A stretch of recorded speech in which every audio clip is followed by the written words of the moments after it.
Welcome back. আসসালামু আলাইকুম পারবে তুমি নতুন একটা ভিডিওতে সবাইকে স্বাগতম। আমি জাকির আছি আপনাদের সাথে। রিসেন্টলি আমরা গিয়েছিলাম কুষ্টিয়া লালন শাহের মাজারে, তো ওই ভিডিওটাই আজকে এক্সপ্লোর করব আপনাদের মাঝে। ভাইয়া জাইরুল। তোমার নাম জাইরুল, আমার নাম কি জানো? জহিরুল। আচ্ছা জহিরুল, আমার নাম কি জানো? কি? জাকিরুল। কিরুল। হ্যাঁ ঠিক আছে, দুইজনের নামে অনেক মিল আছে না? হ্যাঁ। তো আচ্ছা তুমি আমাদের গান শোনাও। আচ্ছা গান, হ্যাঁ। আচ্ছা তাহলে তুমি শোনাও, গান শোনাও। কোনটা কব? যেটা ভালো, যেটা ভালো পারো ওইটা বলো।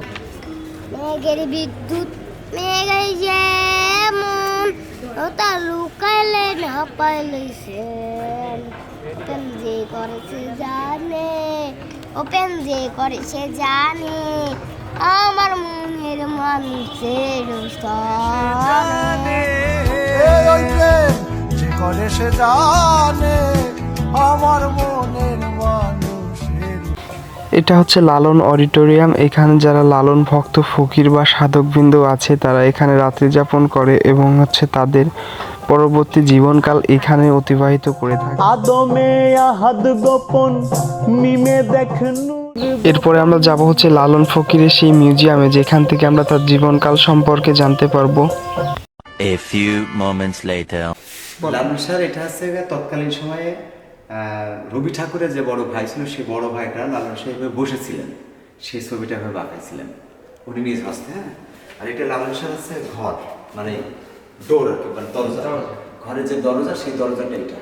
তাহলে 250 বছর আগে, 200 যেহেতু 133 বছর আগে মারা গেছেন উনি, 24 বছর আগে, তাহলে এখন হচ্ছে এটা আরো উনি 118 বছর বেশি ছিলেন, তাহলে 250 বছর আগে সেই ঘর দরজা এইটা কি। উনি এই যে এইভাবে ভেসে এসেছিলেন ভেলায়, হ্যাঁ এইভাবে ভেসেছিলেন। পক্স হলে তো তখন মানুষ মারা যেত, তো যার কারণে তার বন্ধুরা বেড়াতে গিয়েছিল, তখন বন্ধুরা মনে করেছে যে উনি হয়তো মারা যাবে, তাই ওনাকে ভাসাই দিই, তো এভাবে ভাসাই দিয়েছিল। এই মলম সাজিনি আর কি উনি এইখানে কুড়াই পেয়েছিলেন এই কালীঘাট থেকে, আর এইভাবে কুড়াই মলম ওনাকে বাড়িতে নিয়ে আসে। যেখানে লালনের মাজারটা, এইখানে ছিল তাদের ঘর লালন সাহেব।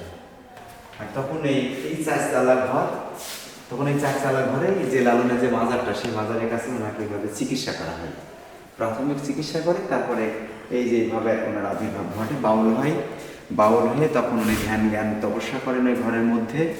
তারপরে একটা সময় তিনি গ্রামের মধ্যে বেরিয়ে পড়েন, মানুষকে বুঝাই, হ্যাঁ ভালো সত্যর পথ, সত্য বল সুপথে চলো রে আমার মন, গানে আছে লালন সাহেব।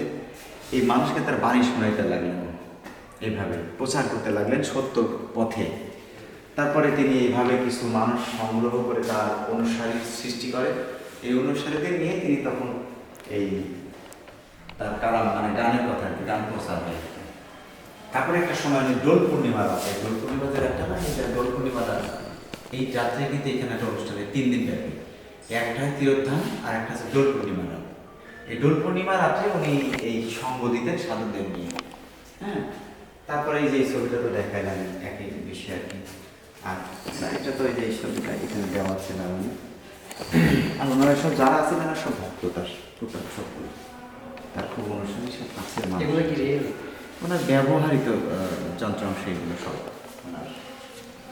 এটা উনি লাঠি ব্যবহার করতেন, সে সময় ব্যবহার করতেন। পায়ের খড়ম, এই যে এগুলো ধাতব জাতীয় জিনিসগুলো ব্যবহার করতেন। এই যে পায়ের বালা, হ্যাঁ হাতের বালা, আর এই যে মোমবাতি জ্বালাইতেন এখানে, এটা ছিল তার সিন্ধুকের চাবি ছিল আর কি।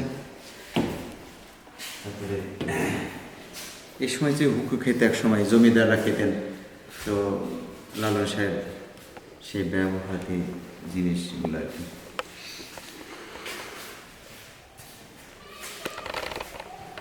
এটা হচ্ছে জলচকি, অর্থাৎ লালন সাহেব এই যে জলচকি আর কি, লালন সাহেব ব্যবহৃত জলচকি, তার মানে 250-300 বছর আগের এটা।